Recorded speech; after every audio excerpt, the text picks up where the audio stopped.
Probably vaginal sores or vulvar blisters are not topic of conversation while you are drinking coffee with your best girlfriend or while you shopping with your mother. Neither you and your sister-in-law will discuss about labial bumps. First of all, it is important to explain that some blisters are just that, blisters. Normal vaginal blisters are nothing to be alarmed or ashamed about. Who gets them? All women can get a vaginal blister. Actually, you don't have to be sexually active, you don't have to be unclean, and you don't have to be anything in particular.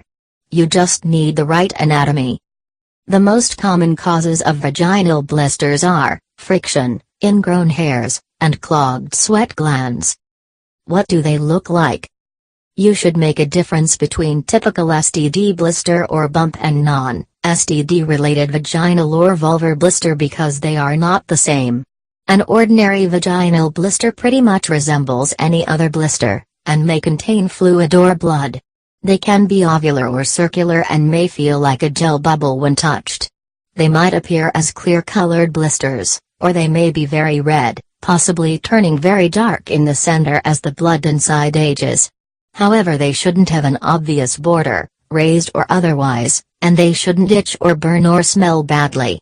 They typically would appear as a single blister, as opposed to a cluster like you'd expect to see with a herpes outbreak. Do they hurt?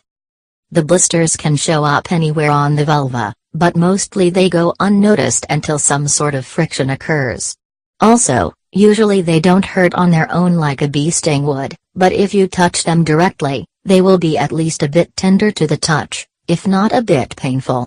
If you've got one on the inner labia, for example, you might not notice it at all until you experience a bit of pain when drying yourself after tinkling.